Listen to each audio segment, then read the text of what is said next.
पंचमी की पूजा हमें कब करनी है? सुबह करनी है अथवा संध्या के समय करनी है? पंचमी तिथि वर्ष 2024 में हमें कब मनाना है? पूजा की थाली में कौन कौन सी सामग्री रखनी है? दूध कच्चा होना चाहिए या पका हुआ दूध भी हम इस्तेमाल कर सकते हैं। जो नाग देवता की पूजा में हम भोग प्रसाद चढ़ाएंगे उसका प्रसाद हमें स्वयं लेना चाहिए अथवा नहीं। पूजा से संबंधित बहुत सारी महत्वपूर्ण जानकारी इस वीडियो में हम आपके साथ शेयर करेंगे। नमस्कार, वेलकम टू माय चैनल। मैं हूं मनीषा।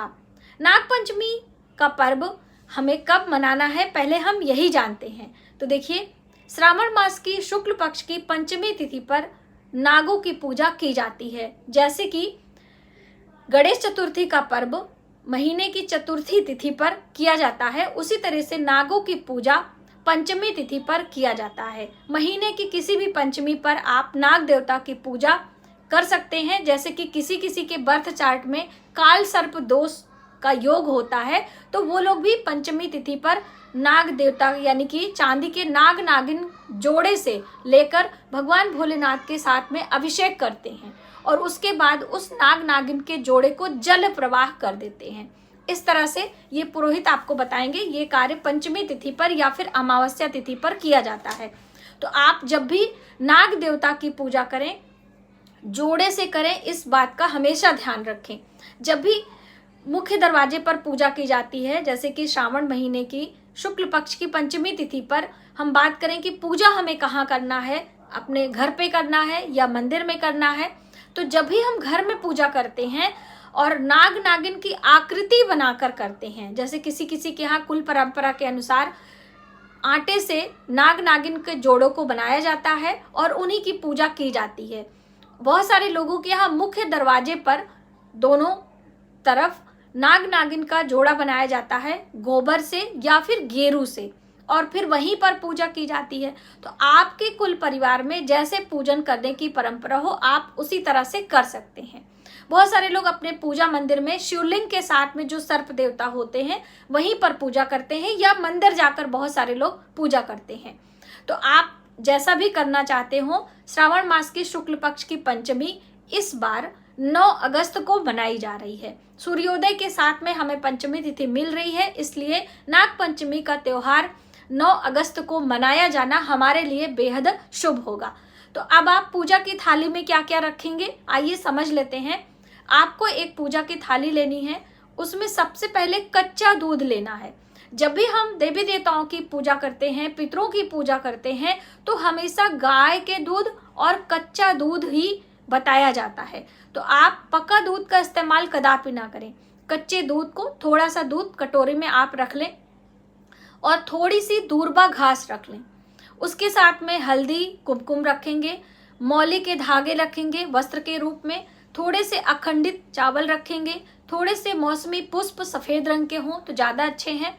इसके साथ में कुछ दूध से बनी मिठाइयाँ, मिश्री या बतासे, आप इस तरह के भोग भी ले सकते हैं। और पूजा की थाली तैयार करके आपको सुबह सवेरे ही पूजा करना चाहिए। जब तक हम पूजा नहीं कर लेते हैं तब तक हमें अन्न जल ग्रहण नहीं करना होता है। बहुत सारे लोग पंचमी तिथि का व्रत भी करते हैं, तो यदि आप व्रत करना चाहते हैं तो व्रत कर सकते हैं, वरना जब तक पूजा नहीं करना है तभी तक आप व्रत करें। पूजा करने के बाद आप अपने घर में सात्विक आहार बनाकर भोजन कर सकते हैं। तो ये पंचमी तिथि का महत्व होता है पूजन करने का। अब पूजा में आपने जो भोग प्रसाद लगाया है वो हम क्या करेंगे और पूजा हम कैसे करेंगे, आइए थोड़ा सा जान लेते हैं। तो देखिए, पूजा की थाली में सभी चीजें आपको लेकर पूजा मंदिर जाना चाहिए, या आप अपने घर के मंदिर में भी कर सकते हैं, अपने मुख्य दरवाजे पर भी कर सकते हैं। मुख्य दरवाजे पर हम गोबर से सर्प देवता की आकृति बनाएंगे।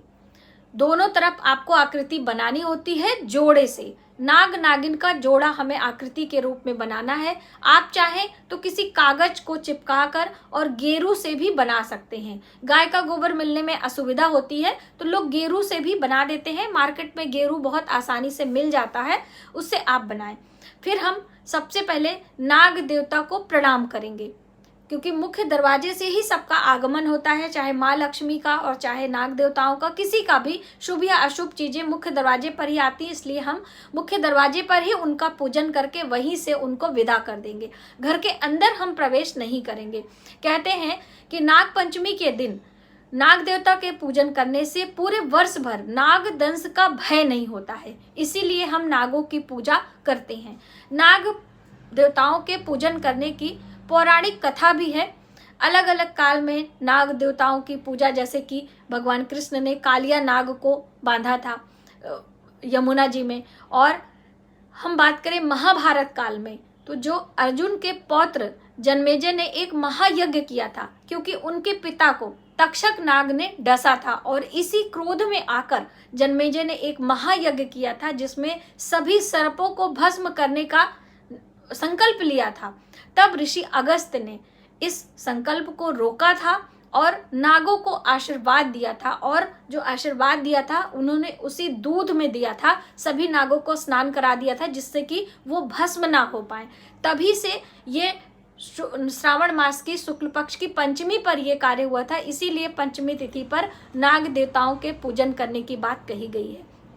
और आपको पता ही है, अष्ट नाग जो विशेष नाग होते हैं उन्हीं के पूजन करने का विधान बताया गया है, जिसमें कि अनंत नाग, करकोटक नाग, वासुकी नाग, इस तरह से हम यहाँ पर आपको लिख देंगे। ये नागों की सूची है। इन नाग देवताओं की जब हम पूजा करते हैं इन नागों की मतलब नाम लेना बहुत आवश्यक होता है। तो इस तरह से अष्ट नागों का नाम लेते हुए, ध्यान करते हुए हम पूजन करेंगे।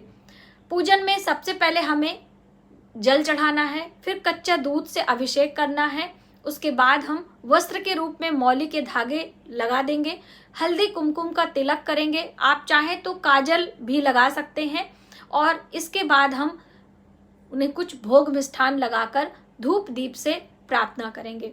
मंत्रों की बात करें तो ओम सर्प देवताभ्यो नमः, इस तरह से आप सर्प देवता की पूजा भी करते समय आप मंत्र भी जप कर सकते हैं, और अपने पूरे परिवार को पूरे वर्ष सर्पदंश का भय ना हो, इस वजह से आपको उनसे प्रार्थना करनी होती है और पूजा को स्वीकार करने का आग्रह करना होता है। इस तरह से आप पूजा करें। अब उसके बाद जो आपका दूध बचा होता है कटोरी में, जो आपने भोग प्रसाद लगाया है, उसका क्या करना है।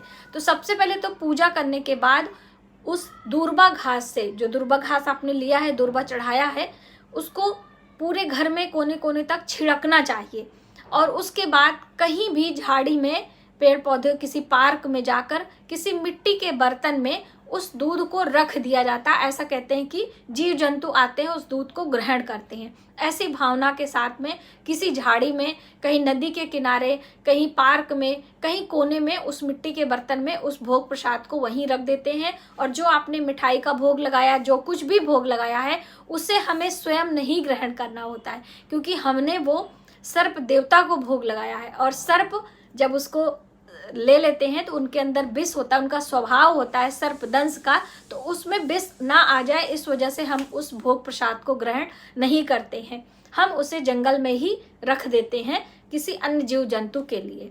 तो इस तरह से आप नाग पंचमी के दिन पूजा करके नाग देवताओं का आशीर्वाद ले सकते हैं। अब अगर आप व्रत रखना चाहते हैं तो आप रखें, उस दिन आपको फलाहार आदि लेना चाहिए। संध्या के समय, सूर्यास्त के बाद आप एक समय भोजन भी कर सकते हैं, और आप चाहें तो जब तक आपकी पूजा ना हो जाए तब तक आप व्रत करें। उसके बाद पूजा करने के बाद आप सात्विक आहार ग्रहण कर सकते हैं। यदि आप काल सर्पदोष से पीड़ित हैं, आपके घर में कोई मेंबर है, तो आप उस दिन अपने घर में भगवान भोलेनाथ के साथ में रुद्रा अभिषेक भी करवा सकते हैं। पुरोहित से बात करके आप अपने घर में अभिषेक भी करवा सकते हैं, जिसमें चांदी के नाग नागिन के जोड़े को शिवलिंग पर रखकर अभिषेक किया जाता है। उसके बाद उस नाग नागिन के जोड़े को बहते हुए पानी में जल प्रवाह करना चाहिए उसी दिन। जैसे कि जब अभिषेक होता है, पूजा आरती के बाद थोड़ी देर के बाद, जब तक दीपक शांत हो जाता है, जब उसके बाद हम विसर्जित करते हैं, क्योंकि पार्थिव शिवलिंग के पूजन करने की बात कही जाती है रुद्राभिषेक में। तो आप जब शिवलिंग का विसर्जन करने जाते हैं तो उसी समय उस नाग नागिन के जोड़े को हम जल प्रवाह कर देते हैं। ये नियम के अंतर्गत आता है। कभी भी चांदी के नाग नागिन के जोड़े को अपने घर में रखकर पूजन करने की गलती ना करें। बहुत सारी बहनें पूछती हैं कि हम चांदी के नाग नागिन लेकर आए अपने घर में पूजा आदि करें, ऐसा गलती आप ना करें। जो सर्प देवता भगवान शिव के गले में विराजमान होते हैं, उन्हीं सर्पों की पूजा हम हर दिन अपने पूजा मंदिर में रखकर करते हैं। वो श्रृंगार है भगवान का, वो सर्प नहीं माने जाते, वो उनका श्रृंगार है। इस भाव से हम पूजा करते हैं। तो इस तरह से आप नाग पंचमी के दिन नागों की पूजा करके उनका आशीर्वाद ले सकते हैं। तो आज की वीडियो में बस इतना ही। यदि हमारी जानकारी आपको थोड़ी सी भी हेल्पफुल लगे तो प्लीज वीडियो को ज्यादा से ज्यादा लोगों में शेयर करें। आने वाले वीडियो के लिए सब्सक्राइब करें।